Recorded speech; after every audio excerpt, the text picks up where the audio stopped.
요즘 보니까는 그거 그 수학여행 시즌이던데? 그 뭐야, 종우는 수학여행 어디 갔다 왔어요? 저희 작년에 그러니까 이제 여러분들 후배들 말이에요. 그러니까 그 수학여행 시즌이더라고. 저희 원래 해외로 가는데 어. 작년에 코로나 때문에 해외로 못 가고 그냥 국내 진짜로 어디 가는데요? 지역을 나눠서 갔어요. 진짜로요? 가고 싶은데? 네. 그렇구나. 예찬이는요? 수학여행이 뭔지는 알죠? 그래. 예찬이 어디로 갔다 왔는데요? 응. 그래. 또 그랬구나. 홍우는요? 쟤네들은 갔다 왔는데요? 그러니까요. 어. 예찬이는 왜 미국 못 갔어요? 그 이제 뭐 테러리스트였어요? 미국 비자 뭐 거부당했구나. 그런 거 아니에요? 뭐 예를 들면 뭐 백악관에다가 뭐 fuck you, I kill you 뭐 이렇게 메일 보냈죠. 그럼 미국 비자 안 나오거든요. 진짜예요. 그런 기록 다 남아서 그렇게 막 백악관에 있는데 협박 메일 날리고 이러면 미국 비자 안 나와요. 그랬구나 했잖아. 진짜 왜 그랬어요 했잖아. 응? 그 2002년에는 왜 못 간 거예요? 또 코로나예요? 그러면 저 서울과학고는 반 코로나 정책을 펼쳤다는 거예요? 정부 시책에 반해서 간 건가? 저희 저희 저번 학년까지는 못 갔는데 어, 저희 학년까지는 어, 저희 학년은 음.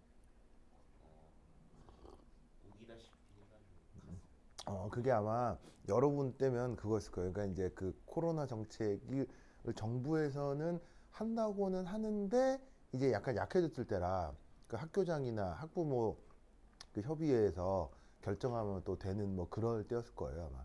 그래서 아마 학교 내부 사정에 따라서 그랬던 것 같은데요. 저는 과기부서이고 저는 교육청 그렇지. 그러네. 아닌데? 맞죠? 저쪽도 교육청 소속 아니에요? 저쪽도 교육청이에요. 그러니까 뭐냐면 이게 그 얘네들 다 가짜 영재고예요. 대한민국 영재고 하나밖에 없어요 사실은. 얘네들도 다 교육청 소속이라서요. 사실은 가라예요, 가라. 가라. 야매 영재고고요. 법적으로 진짜 영재고는 대한민국 하나밖에 없어요. 딱 하나밖에 없어요. 부산에 있는 거. 그것만 이제 과학기술 교육부 소속, 과학기술부 소속이고 나머지는 다 교육부 소속이라서 사실은 다 가라예요, 가라. 홍 알죠? 가란 거? 사실 다 가라예요. 네, 별 차이 없어. 또 가래. 좋아. 아유, 나는 그때 수학여행 거기 갔었어요. 나 어디 갔다 갈게요, 수학여행. 나는 여러분 들어는 봤나? 대전 엑스포? 나는 대전 엑스포 갔지. 대전 엑스포 갔었어요. 네. 하여튼 라떼는 그랬었는데 여러분들도 막 이렇게 해외도 가고 막 그러더라. 네. 좋아. 이거 누가? 재성군 소리 잘 들려요? 하나 둘 셋 넷. 호이. 재성군 소리 잘 들려요? 하나 둘 셋 넷. 하나 둘 셋 넷. 오케이. 자, 오늘 저번 주에 이어서 또 코러스 9 연력학 얘기 좀 해보도록 하겠습니다. 저번 시간에는 주로 이제 어떤 얘기를 했었냐면 비오르 뭐 여기 있었고 그 다음에 이제 연량 뭐 비열과 관련이 있죠. 그 중에 예찬 연량은 연량인데 그 등합 조건에서 표현하는 연량을 뭐라고 쓰죠? 등합 조건에서 연량 변화를 뭐라고 쓰죠? 예찬아.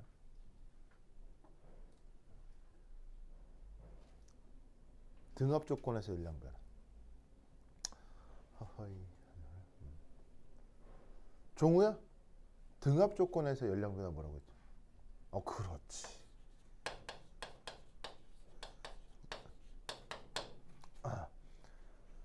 예찬아. 엔탈피가 뭐라고요? 어, 교수들은 이런 거 아주 민감합니다. 그렇죠? 굉장히 민감하다. 그래서 그 굉장히 중요한 사실인데 수능 같은 데서 묻지 않잖아요. 근데 그거는 공부를 굉장히 심오하게 하지 않으면 이렇게 이런 걸 관심이 없는데 공부 심각하게 많이 하는 사람들은 이런 거 굉장히 예민하게 생각해요. 알겠죠? 그래서 교수들은 이런 게 되게 중요하게 생각해요. 그래서 엔탈피 변화는 등압 조건에서 열량 변화. 알겠죠? 이거 꼭 기억해야 돼. 그래서 저번 시간에는 뭐 이런 얘기들을 주로 했었어요. 자, 근데 이제 사실 이 연력학과 관련해서 가장 중요한 내용이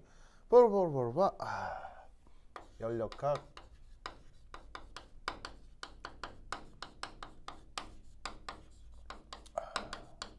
이거거든.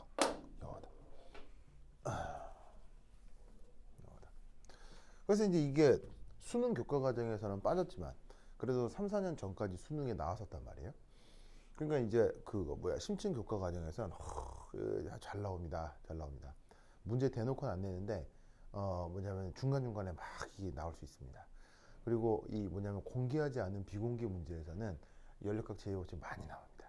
그러니까 쇼킹하고 많이 나오니까 알아두셔야 됩니다. 다만 뭐 볼즈만이 뭐냐면 연구했던 수준으로 뭐 파티션 펑션을 계산한다거나 뭐 그렇게까지 할 필요는 없어요. 그러니까 뭐 이렇게 나도 뭐 수학자가 아니기 때문에 그런 것까지 나도 못하고 그래서 이제 이 구라 알겠어요? 말로 풀 수 있는 정도로는 알고 있어야 된다 이런 말이지. 무슨 말 알겠죠? 그렇죠? 홍 알겠죠? 홍 슬퍼요? 왜요? 홍 왜 슬퍼요? 응. 네, 알겠습니다. 네. 졸리면 슬프죠. 네, 하여튼 것 같아요. 자, 지금 요거 한번 연력학 제2법칙에 대해서 좀 간단히 얘기를 좀 해보도록 하겠습니다. 자,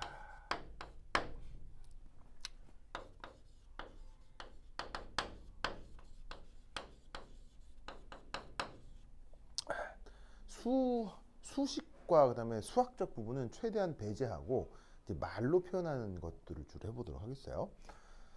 자, 우선 첫 번째 1.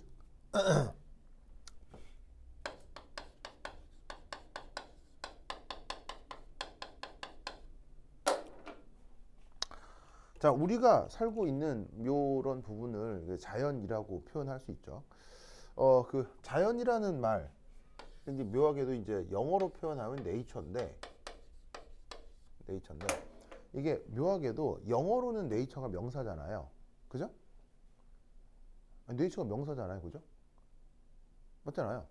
근데 이게 자연, 이거 우리나라 말로는 명사예요? 동사예요?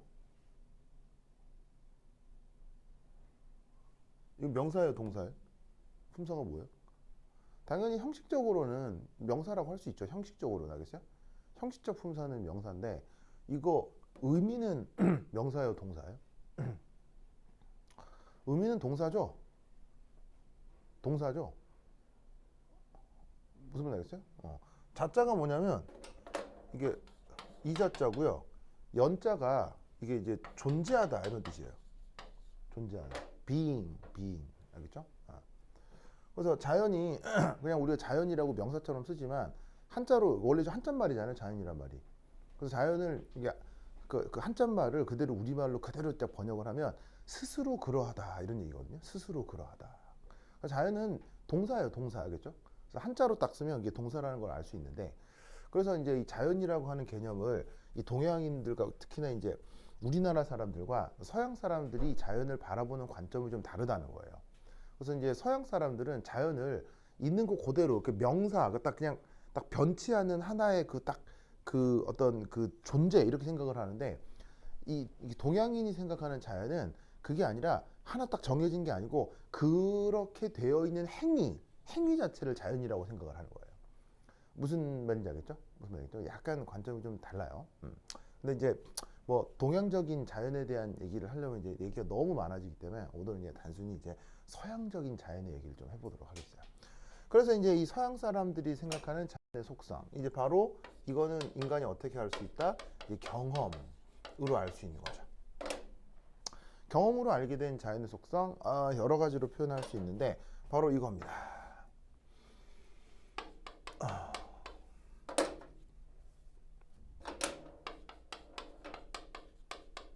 고립계는 계속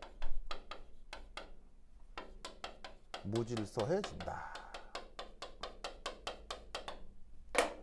이게 인간이 한 20만 년 동안의 경험을 통해 생각하게 된 어떤 자연의 속성인데 바로 고립계는 계속 무질서해진다라고 아주 관념적 표현을 생각해 볼 수 있죠. 자, 이때 여기에 어떤 말이 나오냐면 고립계라는 말이 나오거든요. 예찬, 고립계가 뭐예요? 고립계가 뭐예요? 영어 표현으로는 뭐라고 쓰냐면 isolated system이라고 해요. isolated system. 그걸 이제 우리말 번역 고립계 이렇게 표현을 하는 건데, 자, 고립계는 뭐냐면 바로 물질 에너지 출입이 불가. 어떤 시스템, 어떤 관심 대상이 주변과 물질인의 에너지 출입이 전혀 불가능한 그런 어떤 대상을 고립계라고 합니다. 무슨 말인지 알겠죠? 그렇죠? 자, 그래서 이 고립계에는 여러 가지 예들이 있을 수 있는데, 정우 저런 식으로 물질과 에너지가 출입이 불가능한 고립계의 예는 뭐가 있을까요? 그렇지. 바로 뭐가 있을 수 있냐면 보온병 알죠? 보온병. 보온병 안에다가 물건 넣어놓고 이렇게 톡톡 닫으면 그 안에 있는 물질이 바깥쪽으로 새어나오진 않잖아요. 그렇죠? 그 다음에 보온병 안에 들어있는 녀석이 따뜻한 녀석이라면 나중에 열어봐도 여전히 따뜻하잖아요. 그렇죠? 그래서 보온병을 어떤 고립계의 한 예라고 생각해 볼 수도 있죠. 하지만 엄밀한 의미로 이 보온병이 고립계라고 하기에는 조금 무리가 있을 수도 있어요. 왜냐하면 그러니까 보온병이 완벽한 고립계가 되려면 예를 들어서 이제 뭐 따뜻한 커피를 타가지고 지호 왔어요. 지호 지방씨 왔군요. 지호야, 얘가 홍우야. 지금 홍우 반가워요. 홍우 유명해져서 좋죠. 네, 하여튼 그렇죠. 그래 알겠습니다. 반가워. 자, 그래서 여기에 있는 이 보온병이 그 뭐냐면 엄밀한 고립계라고 하기는 어렵죠. 왜냐하면 따뜻한 커피를 타서 만약에 보온병에 넣어뒀다. 그럼 만약에 보온병이 진짜로 고립계라면 150년 후에 열었더니 여전히 따뜻하더라. 뭐 그래야 되잖아요. 하지만 그건 가능합니까? 불가능합니까? 그건 어렵죠. 그래서 사실 엄밀한 의미의 이 고립계는 사실 우리가 속해 있는 이 우주. 그래서 여러분들이 그 교과과정 중에 통합과학이라고 하는 교과과정이 있잖아요. 통합과학 교과과정에 보면 초반에 우주 탄생 뭐 이런 얘기가 나올 거예요. 물리학도 아닌 것이, 지구과학도 아닌 것이, 뭐 화학도 아닌 것이, 그 초반에 우주 탄생 관련해서 뭐 나오잖아요. 그래가지고 뭐 사실은 아직도 이견이 있긴 합니다만 빅뱅 이론에 대한 설명이 나왔을 거예요. 그렇죠? 그래서 빅뱅 이론을 통해서 지금 현 전 우주의 물질과 에너지가 그때 이제 최초로 만들어진 거다 이렇게 얘기를 하잖아요.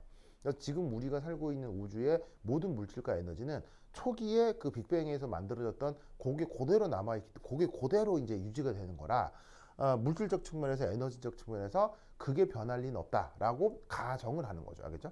그래서 엄밀한 의미의 자연과학적인 고립계는 거의 유일하게 우주뿐이에요. 그렇죠? 이런 거는 근사적으로 비슷하게 만들어 보려고 시도를 한 거고. 그래서 이 연력학 제2법칙과 관련된 인간이 관찰한 가장 재미있는 자연의 속성을 이렇게 표현한 건데, 이게 이제 말이 어렵단 말이에요. 그럼 이 말을 여러 가지 표현으로 바꾸는 거죠. 뭐? 바로 필요 충분 조건으로요. 이렇게 필요 충분 조건으로 어떤 표현을 다른 표현으로 바꾸는 테크닉을 뭐라고 불러요? 어떤 말이 있는데 이 말을 필요 충분 조건이라는 테크닉을 활용을 해서 다른 표현으로 바꾸는 기술을 뭐라고 해요? 어떤 표현이 있는데 그 표현을 필요 충분 조건을 만족하도록 다른 표현으로 바꾸는 테크닉, 그걸 뭐라고요? 그런 기술. 여러분 다 아는 말이에요. 여러분 맨날 배우고 있는 거예요. 홍어에 뭐예요? 수학이요, 수학. 수학. 그런 모든 테크닉이요. 그런 모든 테크닉을 수학이라고 한다고요. 이거 네, 무슨 말인지 모르는구나. 여러분 잘 봐봐라. 이런 해결해야 될 어떤 문제가 있다고 칩시다. question. 그럼 여러분은 이걸 어떻게 바꾸죠? 이렇게 바꾸잖아요, 그죠? 그 다음 어떻게 해요? 이렇게 하는 거죠. 그럼 이게 앤서잖아요, 그죠? 그럼 수학자는 이 앤서에 관심이 있을까 없을까요? 수학자는 퀘스천 자체와 앤서 자체에 관심이 있을까 없을까요? 수학자는 사실 엄밀한 의미로 아무런 관심이 없어요. 왜냐하면 이래도 성립하거든요. 즉 이 문제가 이거냐 아니냐 수학자는 관심이 없어요. 그거의 답이 이거냐 아니냐 아무런 관심이 없어요. 수학이라고 하는 테크닉은 뭐냐면 이것과 이것의 관계를 연구하는 게 수학이에요. 여러분 요거하고 요거의 관계가 뭐예요? 필요충분 조건이잖아. 이거하고 이게 관계가 뭐예요? 필요충분 조건이잖아. 무슨 말 알겠죠? 즉 수학은 이걸 연구하는 게 수학이지 이걸 연구하는 게 수학이 아니라고요. 무슨 말 알겠죠? 알겠죠? 그래서 수학은 그 철학적으로 수학을 정의하면 수학은 뭐냐면 이거예요. 정확하게 말하기예요. 정확하게 말하기. 그게 수학의 정의예요. 무슨 말이냐면 어떤 말로 옮겨야 될 대상이 있잖아요. 근데 그걸 말로 옮길 때 보통의 경우 어떤 사실에 대해서 어떤 관찰자가 그걸 말로 옮길 때 여기에 그 원래 있던 것에 대해서 말로 옮길 때 사실 약간 달라져요. 그대로 옮겨져요. 사실은. 보통 뭐 얘도 교통사고 같은 게 났어요. 목격자 진술을 하잖아요. 그 목격자 진술을 받으면 그 목격자 진술이 일어난 일이 100%인가요? 종호야, 그래 안 그래? 그럴 리가 없잖아요. 보통 목격자 진술을 받으면 실제 일어난 일의 90%일 수도 있고 오히려 110%일 수도 있어요. 무슨 말 알겠죠? 그럼 그렇게 되면 우리 삶이 편리해질 수 있어요? 불편해질 수 있어요? 불편해질 수 있죠. 그래서 어떤 현상을 말로 옮길 때 그 말로 옮길 때 그 현상을 가감 없이 그대로 옮기는 테크닉. 그걸 필요충분 조건이라고 하는 거예요. 그런 테크닉을 연구하는 학문을 뭐라고 한다? 그걸 수학이라고 하는 거예요. 무슨 말 알겠죠? 알겠어요? 그래서 그래서 이제 수학은 진리를 탐구하는 거다? 아니다? 수학은 진리하고 아무런 관계가 없어요. 아무런 관계가 없어요. 예를 들면 처음 그걸 옮겨야 될 대상이 the good, 좋은 거면 최종 결과도 더 그것인 거고요. 처음 말로 옮겨야 될 대상이 the evil, 나쁜 거면 최종 결과도 아주 나쁜 거예요. 무슨 말인지 알겠죠? 알겠어요? 근데 수학자는 내가 하고 있는 행위가 더 good,인지 더 evil인지 관심이 있다 없다? 수학자는 아무런 관심이 없어요. 여기만 관심이 있는 거지. 그래서 수학을 아무리 연구를 해도 인간 사회의 문제를 해결할 수 있다 못한다? 못합니다. 알겠죠? 못합니다. 이거 뭐 나인이 왔어요? 나인이 오랜만? 아유, 여기 있죠. 네. 여기 있어요. 그래.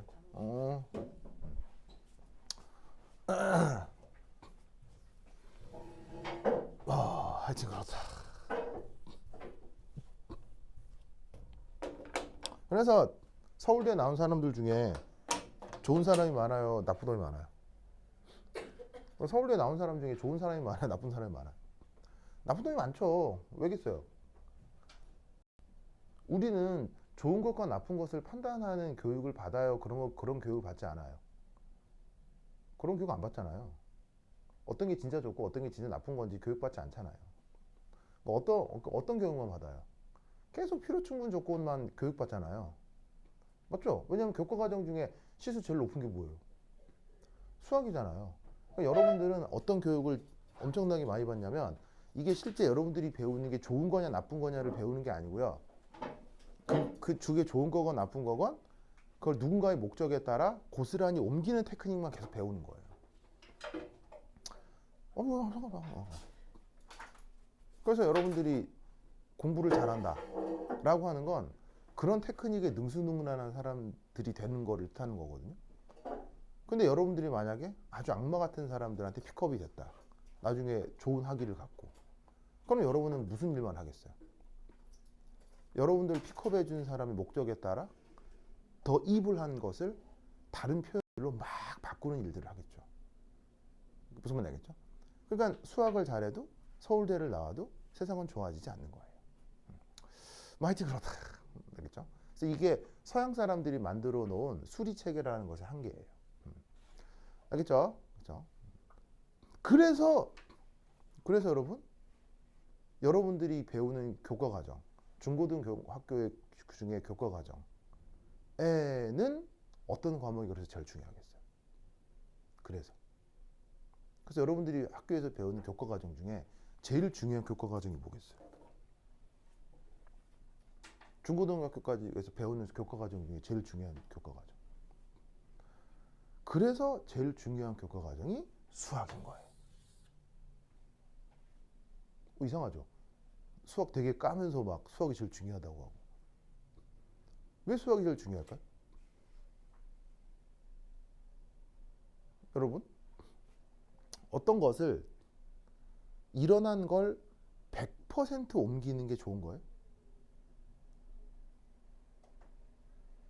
맞아요? 예를 들면 이런 거 있잖아요.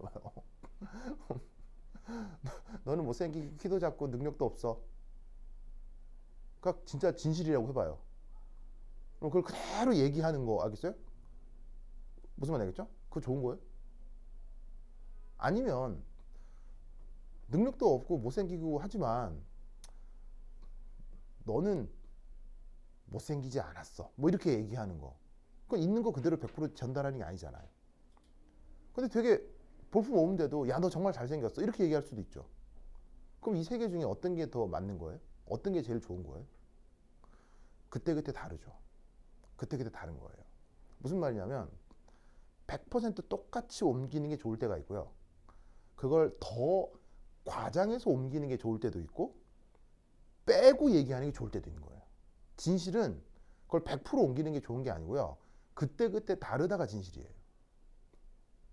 그런데 재밌는 건 그때그때 다른 걸 알려면 그때그때 다른 상황이라는 걸 알려면 기존에 있는 걸 100% 똑같이 필요충분 조건으로 바꾸는 테크닉을 알아야 그걸 알아야 내가 거기서 더하거나 빼거나 할 거 아니에요. 뭐만 알겠죠?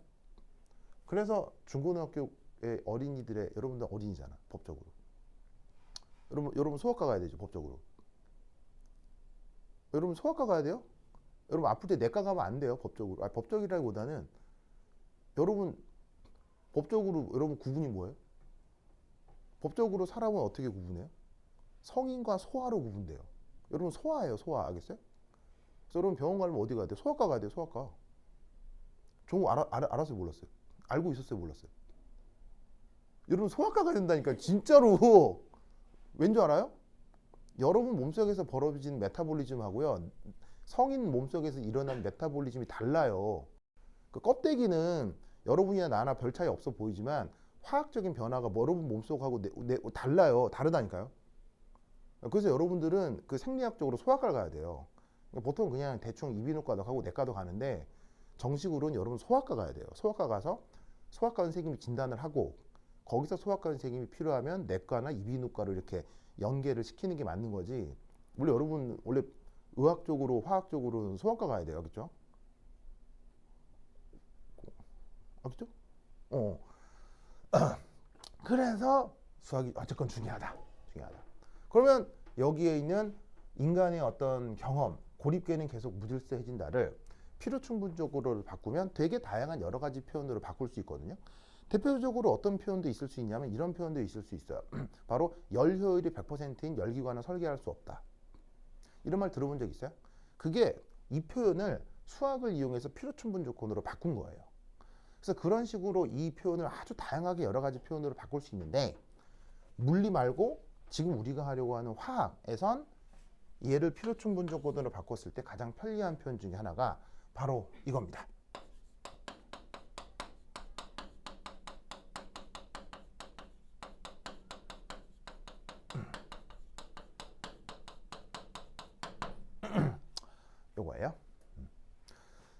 그래서 고립계는 계속 무질서해진다를 다른 말로는 우주는 계속 무질서해지고 있다라고 표현하면 크게 무리가 없습니다. 무질서해지고 있다.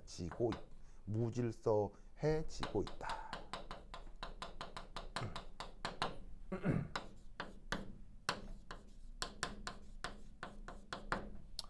자, 엔트로피라고 하는 물리량이 있죠. 번역은 딱히 없습니다. 우리말로도 그냥 발음 그대로 엔트로피 이렇게 쓰니까요. 자, 이때 이 녀석 짜잔 대문자 S 이렇게 표현을 하고요. 이 녀석에 대해서 조금만 말씀을 드리면 우선 이 녀석은 어떤 대상의 무질서도를 표현하는 상태 함수입니다.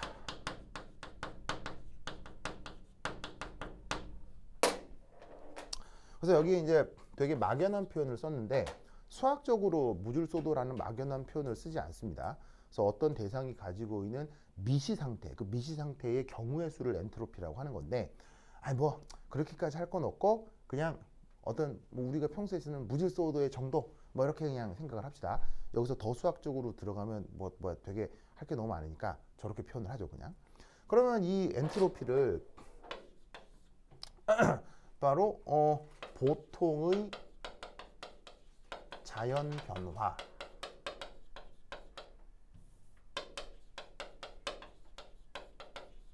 대한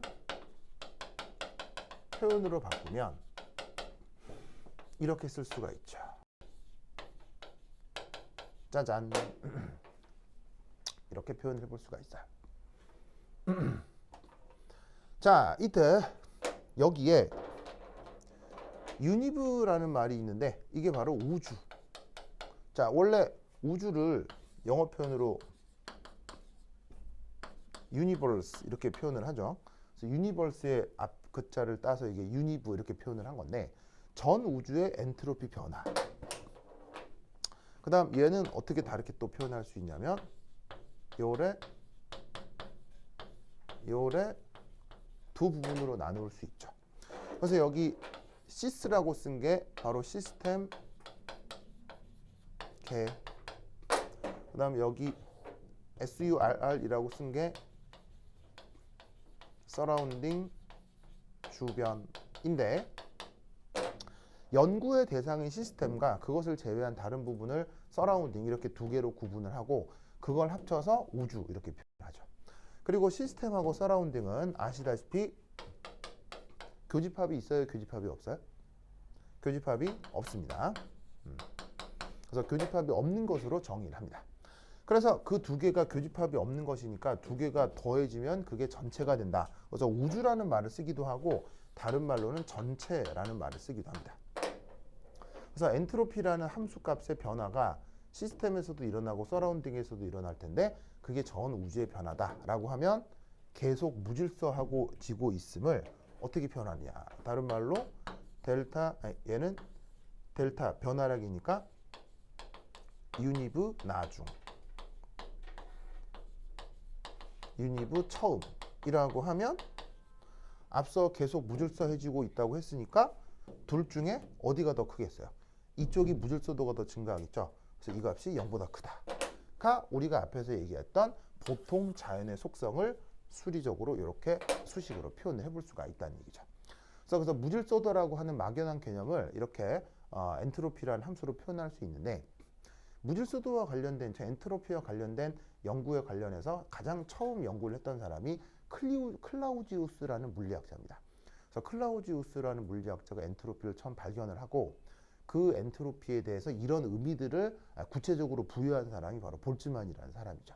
그래서 그 둔양반의 업적으로 무질서도라는 함수가 이렇게 성립이 된 건데 뭐 이렇게 표현을 하면 보통의 자연 변화에 대해서 이런 표현을 할 수 있다라는 정도는 알아두시기 바랍니다. 알겠죠? 자, 그 다음 세 번째. 세 번째는 자, 영향을 주는 요인들.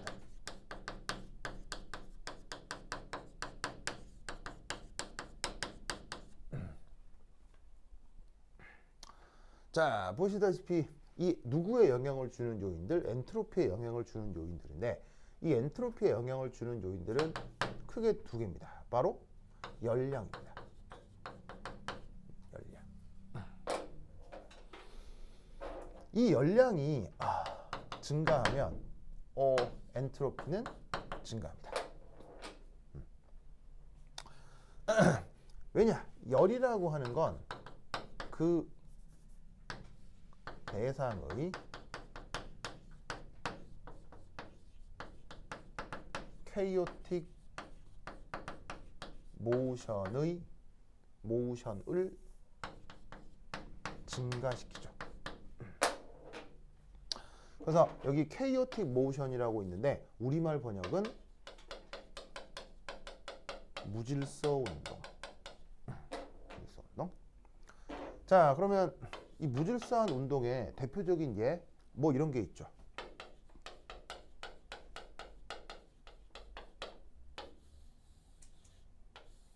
자, 여기 이제 히터를 놓고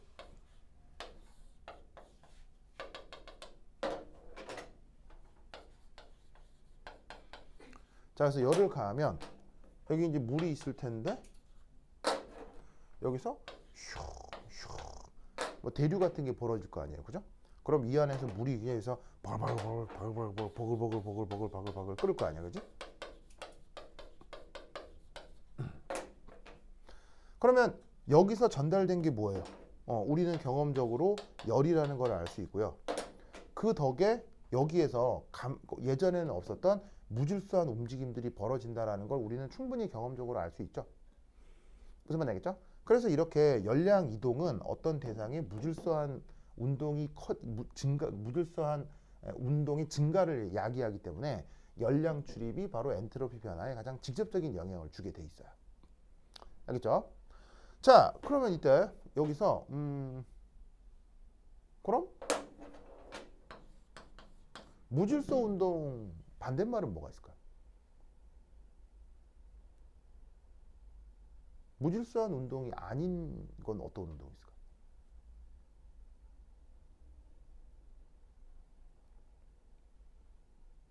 바로 무질서 운동이 아닌 운동을 뭐라고 부르냐면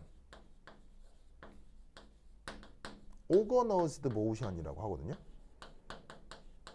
우리말 번역은 조직된 운동.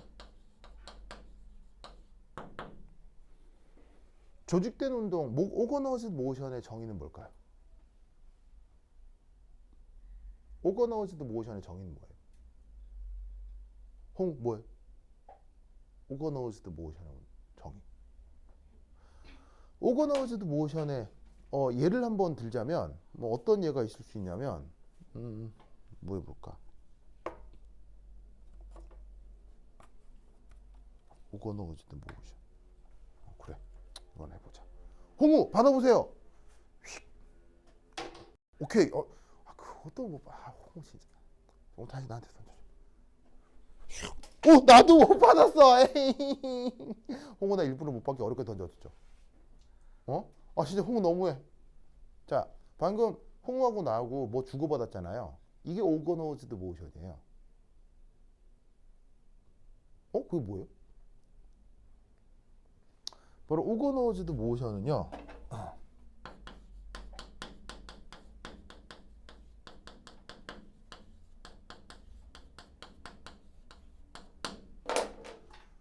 그 대상의 무게중심이 실제 무게중심의 위치가 변할 때를 그걸 오거노즈드 모션이라고 하는 거예요. 그래서 어떤 대상의 무게중심의 변이가 생길 때 그걸 조직화된 운동이라고 하거든요. 그럼 케이오틱 모션은 뭐겠어요?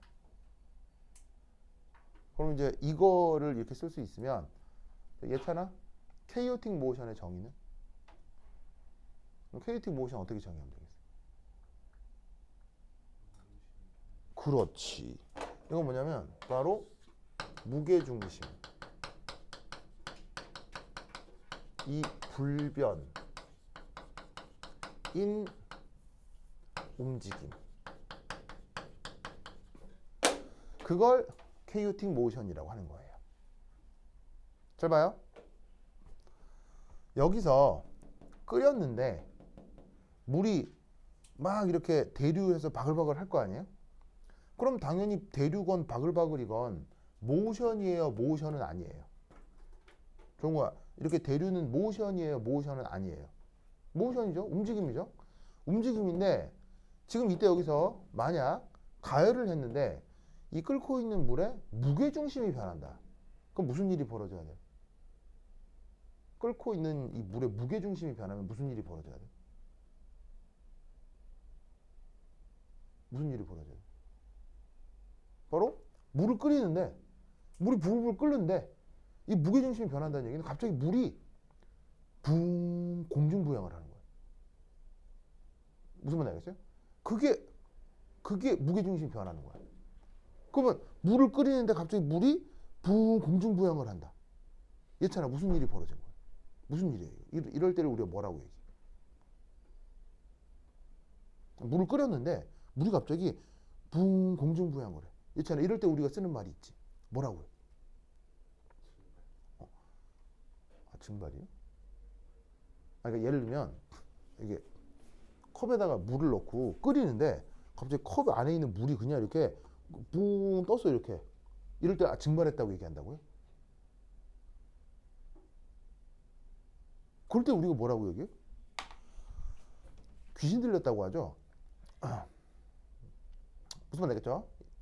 있잖아요. 귀신 들렸다 무슨 말 알죠? 그런 일이 벌어지면 어떻게 해야 돼요?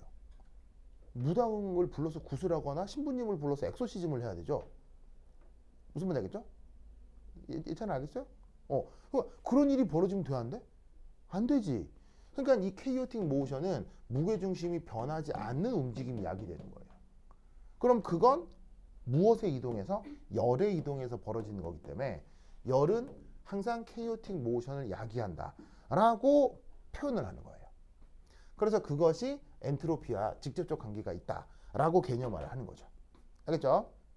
그리고 여러분 지금 말씀드린 모든 내용들은 수학적으로 증명할 수 있다 없다? 지금 얘기한 모든 것들은 수학적으로 증명을 할 수가 없습니다. 이 모든 내용들은 그냥 사람이 가정하는 겁니다. 그리고 관찰 사실입니다.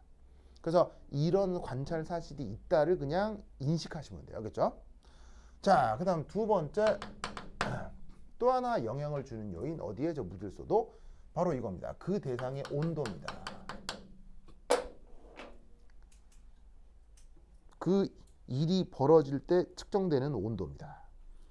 그 일이 벌어질 때 측정되는 온도가 낮을수록 엔트로피 변화가 더 커집니다.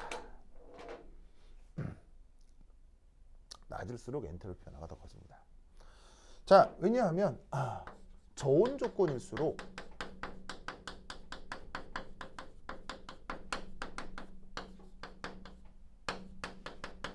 열량 전달이 어렵죠.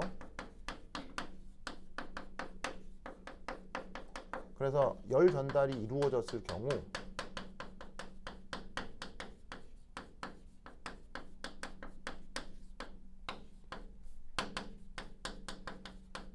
무질서도 변화가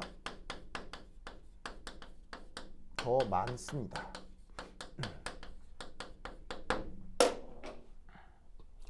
그래 사실 이 내용은 역시나 수리적으로 증명할 수 있는 게 아니라 경험과 인간의 경험과 엔트로피를 정의하는 방식에서 나온 거라 설명하기가 좀 애매해요. 그래서 그 이제 연력학 책에도 이 온도와 엔트로피 관계에서는 아주 은유적인 표현만 사용하는데 어떤 예시를 들고 있냐면 내가 읽었던 물리학 책에서는 이런 예가 나와요. 어떤 예가 나오냐면 이겁니다. 예를 들면은 사람이 낼 수 있는 소리 중에서 꽤 큰 소리 중에 하나가 바로 재채기 하는 소리죠. 에풍 소리 되게 크게 나는 사람도 있잖아요. 그렇죠? 근데 재채기를 에풍 하는데 만약에 도서관 같은 데서 에풍 재채기 하면 그 효과가 커요, 작아요? 도서관 같이 조용한 데서 에풍 하면은 사람들이 오, 뭐야? 하고 다 쳐다볼 거 아니야. 그런데 그 똑같은 크기의 재채기를 한국 시리즈에서 했다고 쳐봐. 야구 한국 시리즈 야구장에서 갑자기 막 누가 홈런 쳤는데 어떤 선수가 홈런 쳤는데 사람 홈런 쳤는데 갑자기 여기서 내가 에풍 했다고 쳐봐. 그럼 주변에서 알아채겠어요? 아무런 문제도 없겠어요? 아무런 일도 벌어지지 않죠. 나는 똑같이 재채기를 한번 했을 뿐인데 주변에 소음이 있냐 없냐에 따라 그 효과가 같아요, 달라요? 매우 달라지죠. 무슨 말인지 알겠죠? 그래서 그렇게 은유적으로 보통 이렇게 표현을 합니다. 그래서 이제 어차피 이게 수리적으로 증명할 수 있는 게 아니라 그냥 이렇게 우선 인식을 해두도록 합시다. 도서관에서 재채기를 하는 예를 들면 홍우야? 도서관에서 공부해 본 적 있어요? 그래요? 그렇구나. 그 대학 도서관에 가면 이게 열람실에 의자가 어떻게 되어 있냐면요. 이게 개인 의자가 아니죠. 그래서 대학 도서관에 가면 열람실에 이게 긴 통짜 그 책상이 있어요. 큰 이렇게 통짜로 이렇게 돼 있는 긴 이런 게 있고 그 책상이 이제 개인 책상이 아니고 긴 통짜의 책상이죠. 근데 거기에 서로 마주보고 사람들이 모르는 사람들끼리 이렇게 여기 쭉 앉고 이렇게 쭉 앉고 이렇게 해서 이제 자기 볼일을 보는 거 아니에요? 근데 대학 도서관에 가면 항상 어떤 사람들이 있어요? 지호요. 대학 도서관에 가면 항상 어떤 사람들이 있을까요? 바로 막 연애를 시작한 커플들이 있어요. 그럼 그 사람들이 대학 도서관에서 어떻게 할 수도 있을까요? 공부 안 하고 딴짓을 할 수도 있겠죠. 그래서 어떻게 하냐면 막 대학 도서관 앞에 앉아가지고는 둘이서 막 그럴 수 있단 말이에요. 그럼 솔직히 연애라고 하는 건 내가 할 땐 로맨스지만 남이 하는 거 보면 꼴불 끓일 때가 있잖아요. 그래가지고 이제 나도 들었던 얘기인데 나도 들었던 얘기 실제로 있었던 건 모르겠는데 나도 선배한테 들은 얘기거든요. 그래서 대학 도서관에서 이제 공부를 하고 있는데 그리고 막 커플이 대학 도서관에서 공부도 안 하고 막 킥킥대고 있더래요. 근데 그 반대편에 고시 언니가 앉아 있었대요. 고시 언니. 고시하는 언니가 앉아 있었대요. 저기 예찬아 고시 해봤어요? 지금은 없어진 사법고시, 뭐 행정고시 뭐 이런 거 해봤어요? 그거 안 해봤죠. 그거 하면 사람이 피폐해지거든요. 내 친구 중에 하나도 고시했다가 잘 안 된 친구가 있는데 되게 유명 인물이에요. 여러분들도 알만한 유명한 사람 중에 고시했다가 잘 안 된 사람이 있거든요. 바로 알려는가 모르겠는데 박대기 기자라고 알아요? 박대기 기자가 부산가고 2기 내 동기거든요. 대기가 대기는 나하고 중학교 때부터 친구예요. 대기는 중학교, 고등학교, 대학교 다 친구인데 대기가 대학교 때 되게 고시에 있었거든요. 고시. 그래서 걔가 얼마나 페인이 됐는지 난 다 봤어요. 하여튼 고시하면 사람이 피폐해지거든요. 정서적으로 메말라요. 그리고 뭐 공부하고 있는데 갑자기 옆에서 사귀는 커플이 막 킥킥 되는 거 아니에요. 그럼 그 고시 언니 기분이 어땠겠어요? 고시 언니가 폭발한 거야. 그래서 폭발한 거야. 그래서 그 조용한 도서관에서 갑자기 고시 언니가 하다가 갑자기 뻘떡 일어나가지고 진짜 도서관에서 야! 너네들 도서관에서 뭐 하는 거야? 언니가 막 폭발한 거예요. 사람이 다 쳐다봤겠죠? 근데 갑자기 그 옆에서 퍼질러 자고 있던 어떤 사람이 뻘떡 죄송합니다. 제가 어제 너무 졸려가지고 제가 열심히 공부하겠습니다. 라고 했다는 전설을 나도 선배한테 들은 적이 있어요. 미안해요. 하여튼 그렇다. 그래서 온도는 낮을수록 엔트로피 효과가 크다. 알겠죠? 그래서 이 두 개가 한꺼번에 영향을 줘가지고 자 여기 줄게요. 여기 줄게요. A. 이 표현을 또 이제 어떻게 바꿔줄 수가 있느냐? 자, 두 번째 이제 엔트로피. 에서 1, 2, 3, 그다음에 4. 1, 2, 3, 4.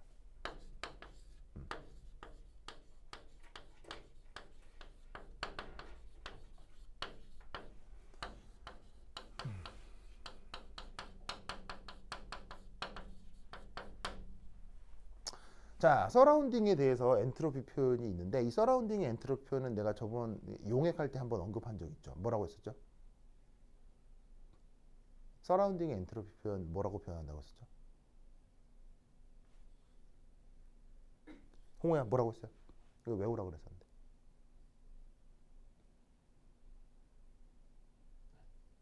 서라운딩의 엔트로피 표현 이거 외우라고 했었잖아요. 용액할 때 했었는데. 에잉. 보르보르보르바.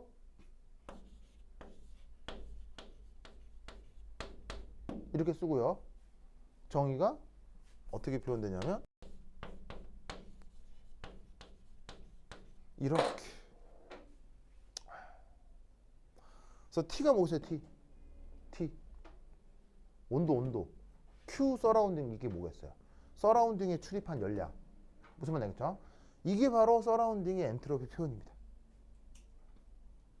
엔트로피 표현입니다. 그럼 잘 봐. 이거 볼까? 열량이 커지면 엔트로피 증가한다. 열량이 커지면 엔트로피 증가한다. 오, 됐죠? 그다음 온도가 낮아지면 엔트로피 감소한다. 엔트로피 증가한다. 온도가 감소하면 엔트로피 증가한다. 오, 앞에 있던 얘기 그대로 그거 알겠죠? 그래서 이게 바로 서라운딩의 엔트로피 표현인데 이 서라운딩의 엔트로피 표현 증명할 수 있을까요? 증명할 수 없을까요?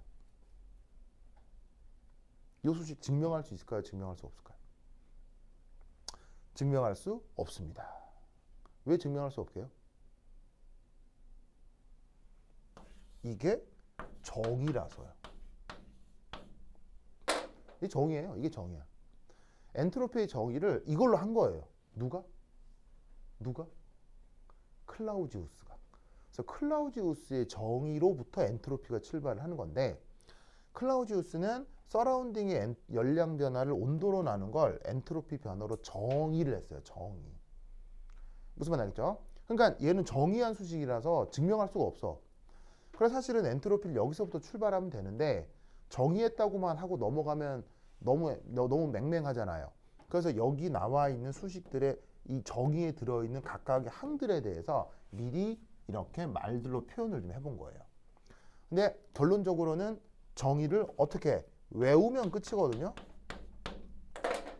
그래서 이렇게 외워버렸을 경우 외우기만 하면 되는 거니까 사실은 이 수식을 내가 외우라고 내가 얘기를 했었는데 홍웅이 외우지도 않고 홍웅 왜 안 외웠어요?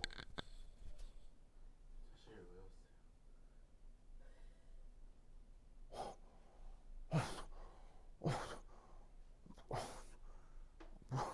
그래요.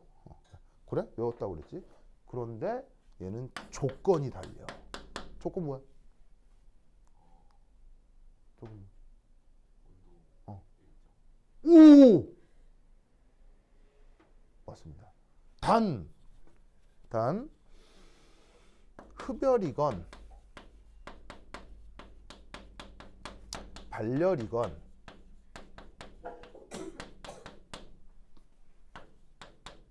온도가 일정한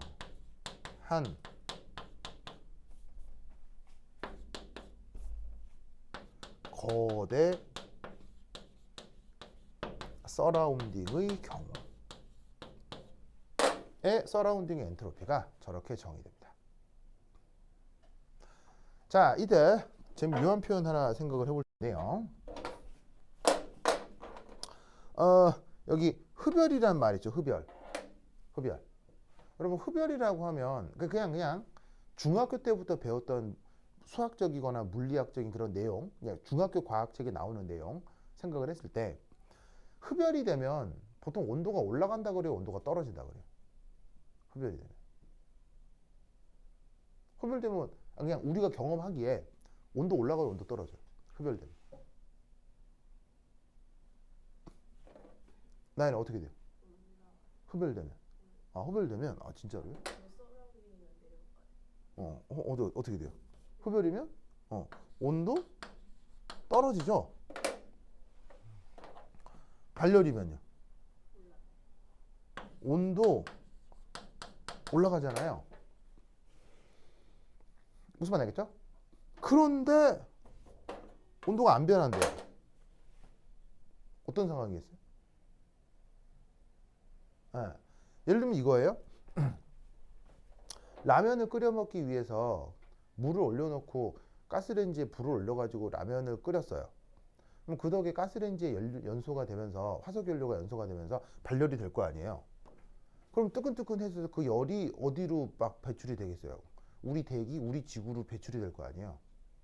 그리고 라면을 끓여 먹었더니 갑자기 지구 온도가 올라가서 북극의 빙하가 다 녹아가지고 북극곰이 멸종한 거야.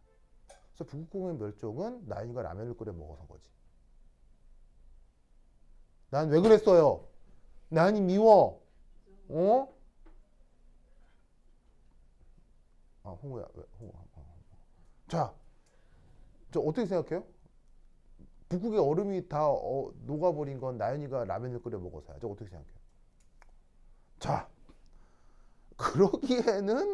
그러기에는 우리 지구가 너무 크다라고 볼 수 있죠.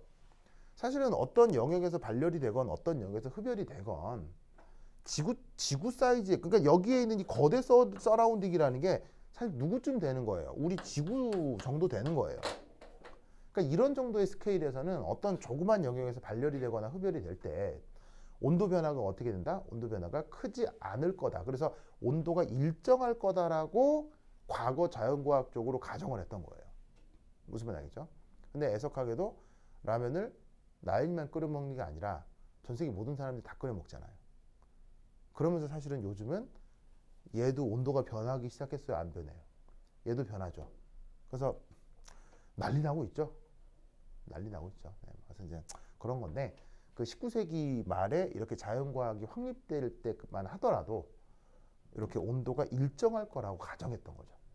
그런 경우에 엔트로피 변화가 요거다. 홍 알겠죠? 그래서 외우고 있는 게 많네요. 고마워요. 그렇죠? 근데 어쨌건 지구 온난화까지 여기 생각할 건 아니니까 우선 서라운딩의 엔트로피 변화를 고전역학적으로는 이렇게 정의한다. 라는 거 꼭 알아두시기 바랍니다. 그렇죠? 그래서 요 표현을 앞으로 계속 쓸 테니까 요 내가 수식 얘기는 안 하겠지만 요거 하나는 계속 기억을 해주세요. 알겠죠? 알겠죠? 꼭 외워야 돼. 자, 참고로 그렇다면 델타 S 시스템은 표현이 뭘까요? 홍우야, 델타 S 시스템은 표현이 뭘까요? 있잖아. 델타 S 시스템은 표현이 뭘까요?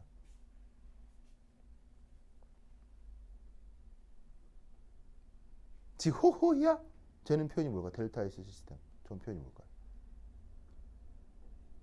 그래? 나연아, 쟤는 표현이 뭘까요? 델타 S 시스템.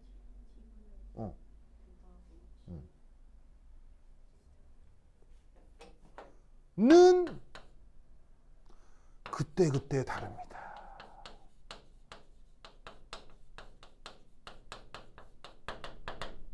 당연히 쟤도 수식이 있습니다. 수식이 있는데 적용하는 시스템에 따라서 수식이 달라지기 때문에 쟤는 연력학을 수리적으로 접근할 때 배우게 되거든요.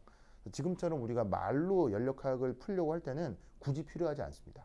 그래서 저것도 배워놓으면 좋긴 합니다만 이런 입시 과정에서 이제 말로 표현해서 설명하는 연력학에서는 굳이 필요하지 않습니다. 그래서 저 시스템에 대한 엔트로피 변화는 그냥 그러려니 하는 정도 그냥 알아두시면 돼요. 그러니까 정확한 수리적 표현이 있으나 따로따로 다 알아둘 필요는 없고요. 그냥 시스템의 엔트로피 변화도 열량에 대해서 온도에 대해서 이런 영향을 받을 수 있다. 무슨 말인지 알겠죠? 그런 정도만 생각을 해두면 되고 이 녀석에 대한 정확한 표현은 굳이 지금은 생각할 필요가 없습니다. 다만 서라운딩에 대해서는 이 표현이 중요하기 때문에 이것만 외워놓으시면 돼요. 알겠죠? 그렇죠? 그러면 이걸 가지고 이제 어떻게 이제 정성적인 표현에 적용해 볼 수 있느냐? 그 다음 내용은 이게 되겠습니다. 여기 줄게요. 여기 준다잉. 여기 줄게요. 여기 줄게요. 지우자.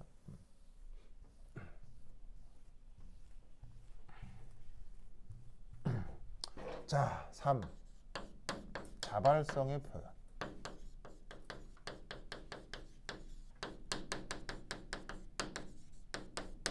자발성의 표현. 자, 이 자발성 표현. 요거부터 한 10분 쉬었다도록 하겠습니다. 환실 그도세요. 내용이 좀 더 있어서 5분 안에 끝나진 않겠다.